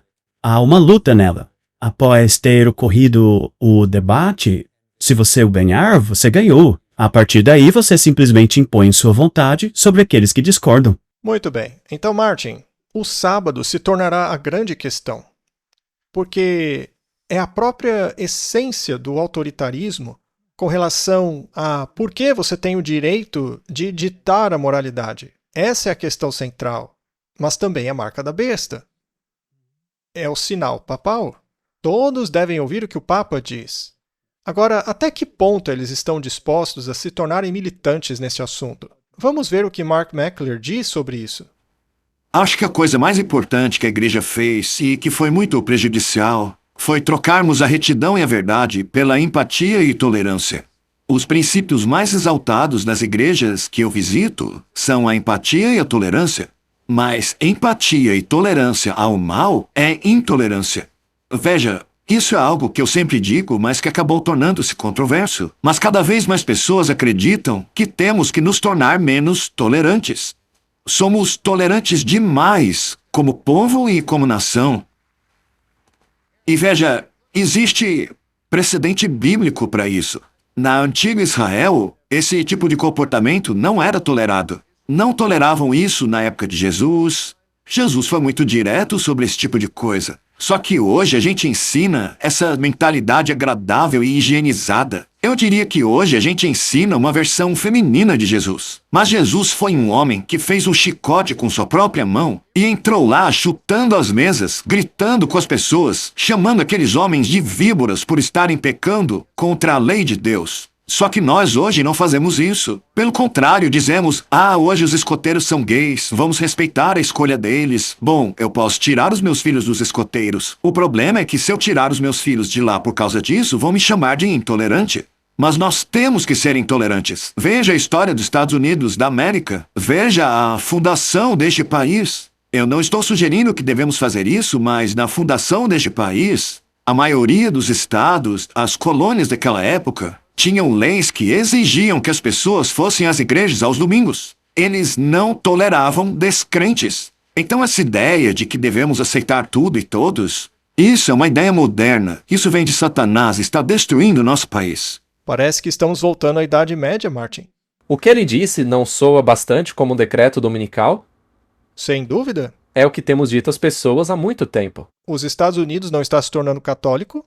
Sim, com certeza. O Café da Manhã Nacional Católico de Oração se destaca como um evento visível e lembrete de que fé e vida pública não são coisas separadas. Colocamos em tuas mãos as almas dos pais fundadores e de todos os presidentes anteriores. Confiamos à proteção de tua Mãe Maria, as almas daqueles que servem em nosso exército, e, por sua intercessão, a vida civil de nossa nação e paz duradoura em nosso mundo. Em virtude de sua dolorosa paixão, tende piedade de nós e do mundo inteiro. Em virtude de sua dolorosa paixão, tende piedade de nós e do mundo inteiro. Com estes sentimentos, confio todos os presentes à intercessão de Maria Imaculada e São José, seu castíssimo esposo. Hallow é o aplicativo católico número 1 do mundo. O Hallow tornou a reza mais fácil não só para as pessoas que já sabem rezar, mas para aqueles que não estão familiarizados com a oração estruturada. Hoje podem aprender a fazer isso de forma completamente acessível e sem intimidação. Em dezembro passado, fui o primeiro presidente a comemorar a festa da Imaculada Conceição. Hoje me orgulho de ser o primeiro presidente a honrar a festa de São José. É reconhecimento a um dos maiores santos que já existiram. Tenho o prazer de informar que na noite passada o Congresso aprovou por unanimidade e consentimento unânime designar o dia 17 de maio como Dia Nacional de Oração e Jejum. O ódio contra o povo judeu é repugnante e desprezível. Uma afronta ao Sagrado Coração de Jesus. Não só o atual vice-presidente é católico, como todos os candidatos viáveis atualmente. Os candidatos viáveis dos dois partidos à presidência de 2028 são católicos batizados. Poucos de nossos antepassados poderiam ter previsto isso. Somente uma fé inabalável na providência poderia permiti-lo. No entanto, aqui estamos nós, um quarto de milênio depois, um povo e um lugar tão improváveis, mas perfeitamente adequados um ao outro, que não apenas católicos podem se tornar presidentes, mas até um americano pode ser papa. Muito obrigado. Há muitas vozes raivosas por aí tentando nos convencer de que deve haver a separação rígida entre a igreja e o Estado. É uma frase que se repete com frequência, mas que raramente é compreendida corretamente. Eles pegam essa frase e a distorcem. Jefferson claramente não pretendia dizer que essa separação deveria impedir que a religião influenciasse nosso governo e vida pública. Pelo contrário, os fundadores queriam proteger a igreja e os cidadãos religiosos de um Estado invasor e não contrário.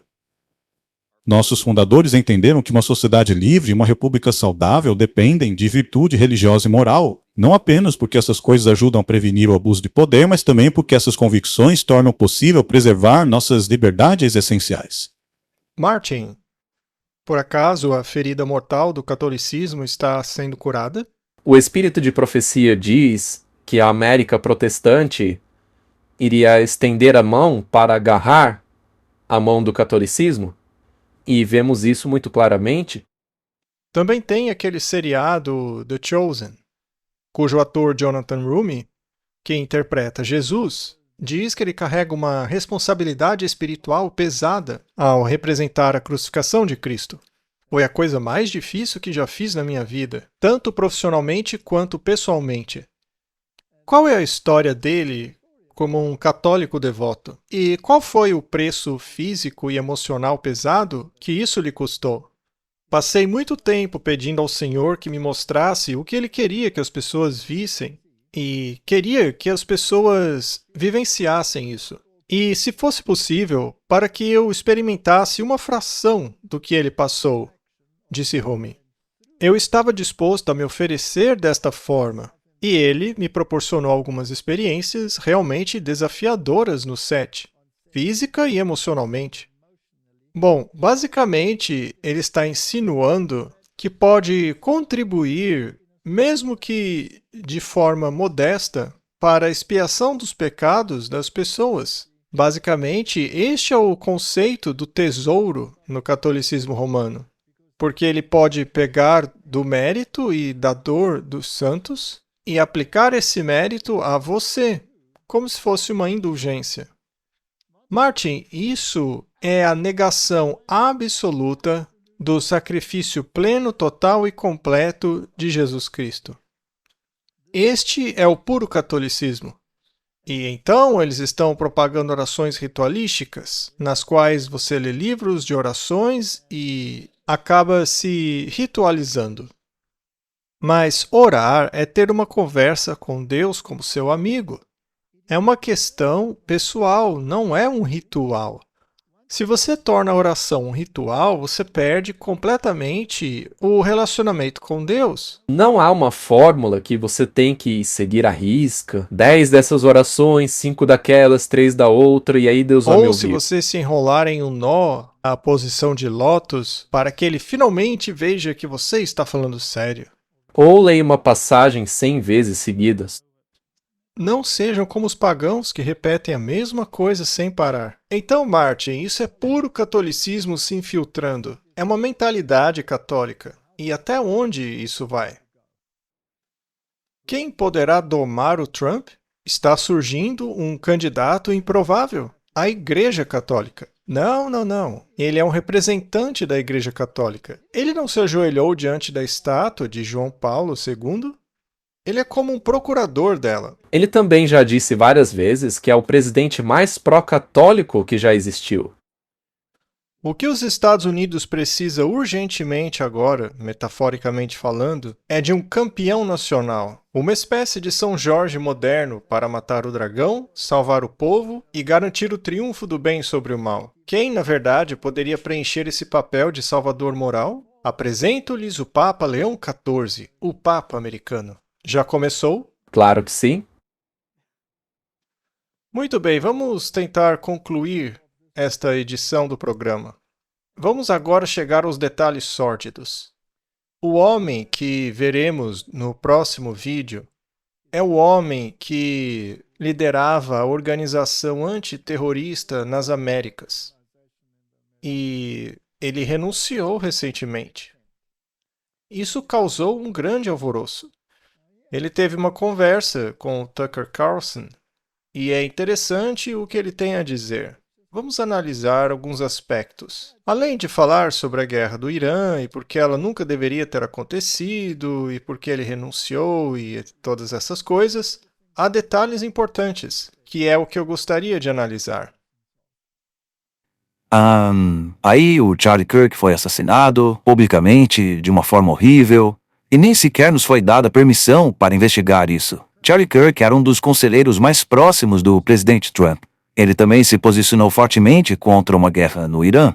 Ele estava no Salão Oval durante o período que antecedeu a Guerra dos 12 Dias. Eu não era próximo do Charlie Kirk, mas ele foi muito gentil comigo quando eu estava concorrendo ao Congresso. Ele me apoiou muito. Então a gente se conhecia. A última vez que eu o vi neste mundo foi em junho, na ala oeste. Na escadaria. Eu o cumprimentei, ele me olhou nos olhos e disse bem alto, porque você sabe, é pequeno ali, então as coisas ditas ali acabam saindo alto, mas ele disse, Joe, não deixe uma guerra contra o Irã acontecer.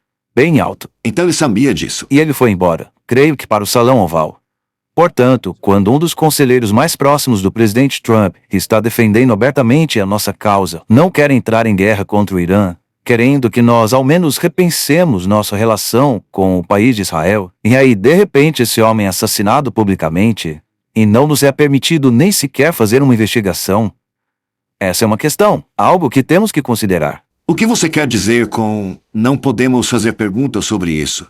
fomos informados de que o atirador, esse tal de Robinson, era um atirador solitário, e talvez seja mesmo. Mas a investigação da qual participei do Centro Nacional de Contra-Terrorismo foi interrompida. Nos impediram de continuar investigando. O FBI diz que ele fez isso porque queria deixar toda a investigação para as autoridades do estado de Utah. Era algo muito delicado, mas ainda havia coisas para investigarmos. Eu não posso dar detalhes, mas ainda havia conexões que precisávamos investigar. Veja, eu não estou tirando nenhuma conclusão. Eu não estou dizendo que por causa disso outra coisa aconteceu. Não é isso. Mas apenas que perguntas ficaram sem respostas. E por causa das mensagens de texto que foram tornadas públicas, sabemos que Charlie estava sob muita pressão por parte de doadores pró-Israel. E sabemos que o Charlie aconselhava o presidente Trump contra essa guerra do Irã.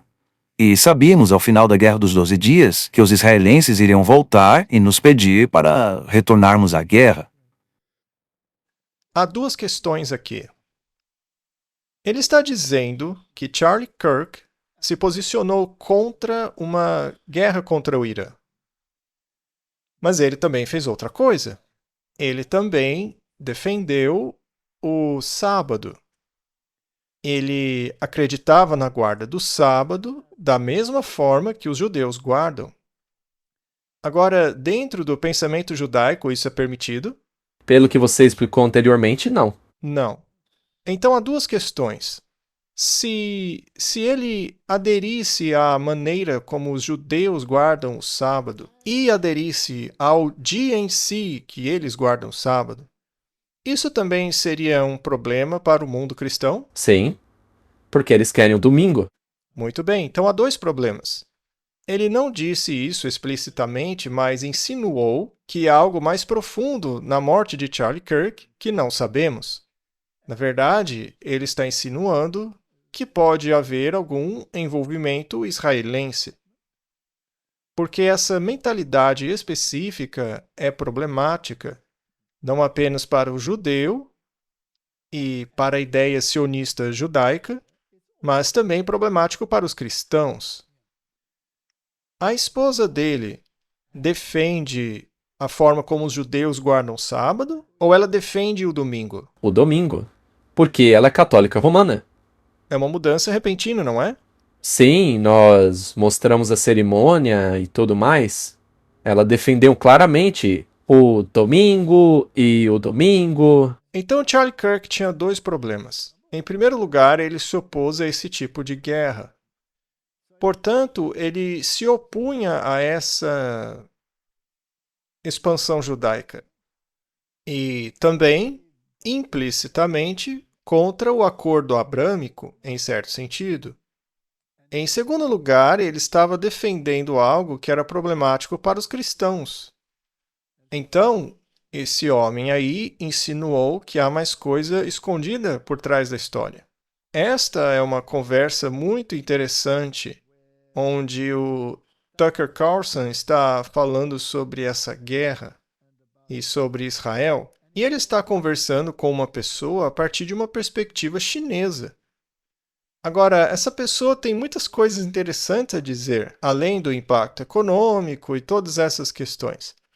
Ela está dizendo que uma nova ordem pode surgir disso, e ele fez perguntas interessantes. Vamos assistir. Bom, o que eu faria, basicamente, é reunir todo mundo, a Rússia, China, Irã. Olha, chegou a hora de uma nova ordem mundial, na qual somos parceiros nesta relação.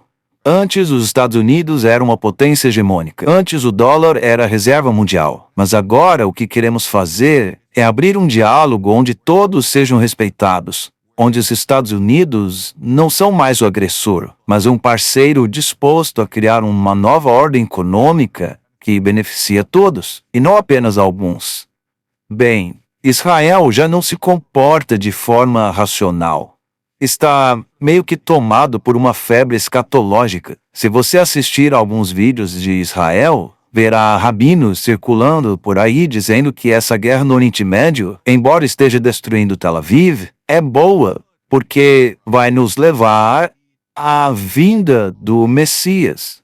Eles acreditam, portanto, que é quando Israel está sob maior pressão, quando a própria existência de Israel estiver ameaçada, que Deus intervirá, porque os judeus se unirão novamente como nação. Eles acabam se unindo e renovando sua fé em Deus. E quando Deus vir essa fé confiante, absoluta do povo judeu, Deus salvará esse povo, enviando o seu Messias para redimir o povo judeu. Então, na verdade, questões seculares e temporais não importam. Nesta guerra, o que realmente importa, o que está por trás dela, é a divindade, é o nosso relacionamento com Deus. Portanto, o que importa é a fé, e nem fará muita diferença se usarem bombas nucleares. Eu não acho que possamos superestimar a influência da escatologia na política americana. E veja só por quê. Cerca de 1/4 dos americanos são evangélicos. Muitos deles são sionistas cristãos. Eles acreditam, portanto, que Israel é crucial, é a peça-chave para alcançar o plano de Deus e o retorno de Jesus. Você provavelmente já conhece o John Hagee, que dirige uma organização chamada Cristãos Unidos por Israel. São 7 milhões de membros. São pessoas que estão financiando grande parte dos conflitos no Oriente Médio. Em Israel, são eles que financiam os assentamentos na Cisjordânia. Então, o sionismo cristão é uma força extremamente poderosa na América. Então, a sua pergunta foi: como chegamos até aqui? A resposta é que este é um plano que já tem estado em andamento, podemos dizer, há séculos. É uma história muito complicada, que envolve diferentes grupos religiosos entre os judeus. Septim Franks, Shabbat Lubavitch, que você falou. Também envolvem os maçons, cavaleiros templários e Rosa Cruzes. Envolve os jesuítas. Então você tem essas diferentes sociedades seculares com diferentes sociedades religiosas trabalhando juntas há séculos para alcançar esse plano para o fim do mundo, que anuncia a era messiânica. E esse plano tem diferentes componentes, mas os componentes básicos são a criação do Estado de Israel, que ocorreu em 1948, e agora a construção do terceiro templo, que requer a destruição da mesquita de Al-Aqsa, o que poderia acontecer durante esta guerra. Eles também falam sobre a guerra de Gog e Magog entre Israel e o mundo inteiro. Então viria o Messias judeu e a criação do grande projeto de Israel, o retorno de todos os judeus da diáspora. Então, esse plano possui diferentes componentes, e se você observar apenas os eventos geopolíticos, nós estamos vendo tudo isso convergindo hoje. Todos esses eventos estão se desenrolando. Então parece que realmente existem essas forças obscuras poderosas atuando nos bastidores. Não sabemos quem são, mas vemos que são capazes de controlar a geopolítica de certa forma para cumprir o seu roteiro escatológico. Você acha que ele assistiu a nossa série Ataque Total? Com certeza. E se ele não assistiu, as informações que ele passou são muito consistentes. Sim. E talvez até mesmo ele assista o E aí, Professor? Ou poderia começar a assistir? Sim, acho que precisamos trazer esse homem para nossa equipe. Poderíamos obter um pouco mais de informação. Muito bem, Martin. Esse plano já vem há séculos. Trata-se de uma construção para estabelecer um sistema terrestre de coexistência. É um sistema onde o mundo cristão governa o mundo cristão, o mundo muçulmano, e o mundo judaico obtém um estado para os judeus, aonde os judeus retornarão ao seu estado. Ele mencionou o templo e disse que até mesmo aquela mesquita, por causa da guerra, poderia acabar sendo destruída. Talvez por um foguete, ou aparentemente por um foguete. E uma vez destruído, o templo judaico poderia ser reconstruído. É uma possibilidade, independentemente de ser assim ou não.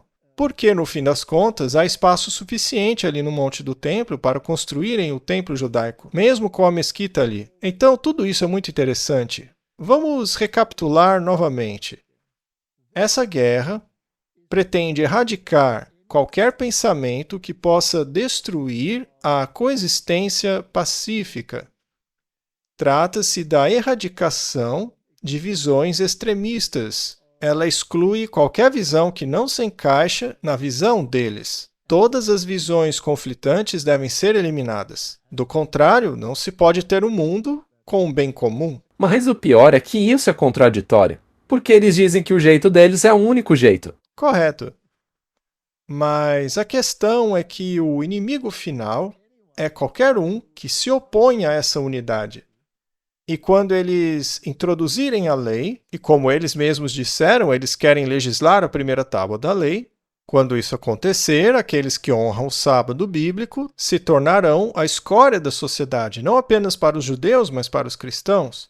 Agora, vamos deixar bem claro que o papado, junto ao mundo evangélico, estão pressionando por uma legislação dominical. Eles disseram. E que os cristãos realmente devem guardar o domingo. Nós mesmos os entrevistamos e eles nos disseram claramente que os adventistas do sétimo dia deveriam mudar de ideia e começar a entrar em harmonia com o domingo. Sim, porque isso seria muito mais fácil e bem menos doloroso. Foi isso mesmo. Mas vamos deixar bem claro novamente as intenções de Roma. A maioria dos cristãos presume que o domingo é o dia de culto aprovado pela Bíblia, mas a Igreja Católica Romana protesta, afirmando que transferiu o culto cristão do sábado bíblico para o domingo, e que tentar argumentar que a mudança foi feita na Bíblia é desonesto e nega a autoridade católica. É uma questão de autoridade, Martin. Se o protestantismo deseja basear seus ensinamentos apenas na Bíblia, deve realizar seus cultos no sábado. Na verdade, Roma deixou absolutamente claro que a única denominação protestante consistente no mundo é a adventista do sétimo dia. Porque ela segue a Bíblia. Correto. Eles mesmos deixaram isso claro.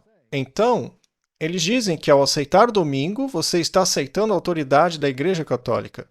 Ao aceitar o sábado, você aceita a autoridade de Jesus Cristo. Mas será que esse Papa está insistindo na questão do domingo? Aqui está um artigo que foi publicado em 15 de março de 2026. Ele foi retirado diretamente da página do Vaticano. É absolutamente legítimo. É a homilia do Papa. Sim, é a homilia dele. Muito bem. Paróquia do Sagrado Coração de Jesus. Será que eles querem dedicar a América ao Sagrado Coração de Jesus? Sim, mas se você cavar um pouco mais fundo, verá que é o Imaculado Coração de Maria. Todos ouvimos os discursos das freiras naquele café da manhã de oração. Era Maria, Maria, Maria, Maria. Puro catolicismo. Muito bem. Sobre o que foi a homilia do Papa? No interrogatório a que é submetido o cego que agora vê, é sobretudo Jesus quem é posto em julgamento, acusado de ter violado o sábado para o curar. Assim, revela-se outra forma de cegueira nos presentes. Uma cegueira diferente e ainda mais grave. A de não enxergar, bem diante dos próprios olhos, a face de Deus, pela qual trocam a possibilidade de um encontro salvífico pela segurança estéril proporcionada pela observância legalista de uma disciplina formal. Diante de tamanha obtusidade, Jesus não desiste, mostrando que nenhum sábado pode impedir um ato de amor. Afinal, o significado do repouso sabático para o povo de Israel e para nós no domingo, o dia do Senhor, é precisamente celebrar o mistério da vida como dom, diante do qual ninguém pode ignorar o clamor de socorro de um irmão ou irmã que sofre. Portanto, para os cristãos, segundo ele, domingo é o dia. Está acontecendo? Claro, ouvimos agora do Papa, mas já ouvimos o Douglas Wilson, que é um dos cabeças do nacionalismo cristão. Portanto, tanto o lado protestante quanto o católico dizem a mesma coisa. Agora, uma vez que termine esta guerra do Irã, de acordo com a avaliação do nosso amigo chinês, que vimos lá no vídeo, ele diz que pode surgir uma nova ordem. uma nova ordem mundial em que haja justiça, na qual a Rússia pode fazer parte e a paz pode reinar no mundo. Talvez a Rússia possa até ser reintegrada à sociedade. Claro, a guerra lá também precisa acabar. Precisamos entrar em um período de paz. As ideologias que falam de exclusividade em termos de salvação devem ser eliminadas. O acordo abrâmico pode ser implementado, e os judeus podem ter a sua pátria e seu templo, o que é uma negação do Messias. Os cristãos podem governar em terras cristãs, e aqueles que desejam guardar o sábado, assim como os judeus guardam, devem se tornar judeus. Se quiserem continuar cristãos, aí não funciona, terão que ser eliminados. Por isso haverá um decreto de morte. Claro, primeiro virão medidas econômicas e depois um decreto de morte. Será que os Estados Unidos, em nome da primeira besta, já estão implementando a ideologia dos jesuítas em termos de Estado judeu e da nova ordem religiosa no mundo? Sim, com certeza. Eu estava pensando no que você mencionou agora sobre se você quiser guardar o sábado, tem que se converter ao judaísmo e ir para Israel. É o mesmo que você disse em suas aulas anteriores sobre as províncias protestantes e as províncias católicas. Se mudasse de religião, teria que ir para outra província, do contrário, seria morto. Isso mesmo. Foi isso que aconteceu na Idade Média. Então, o cenário está prontinho para o dominionismo. Mas o dominionismo católico, onde haverá uma coexistência fraterna com todos os reis do mundo, que na verdade estão unidos contra Cristo. Mas o que dizer do mundo ateu, Martin? E quanto aos chineses? Eles não são um problema. Por que não aceitam Jesus Cristo mesmo? Os judeus não aceitam Jesus Cristo. Os muçulmanos não aceitam Jesus Cristo como Filho de Deus e como Deus encarnado como expiação. Portanto, existe um acordo contra Cristo e contra aqueles que guardam os mandamentos de Deus e têm a fé de Jesus. É disso que se trata esta guerra. E, na minha opinião, este é o passo final rumo à erradicação definitiva de qualquer contra-ideologia. Qualquer ideologia que se interponha contra este grande plano jesuíta de submeter o mundo inteiro à autoridade do homem que governa lá em Roma. Vamos orar.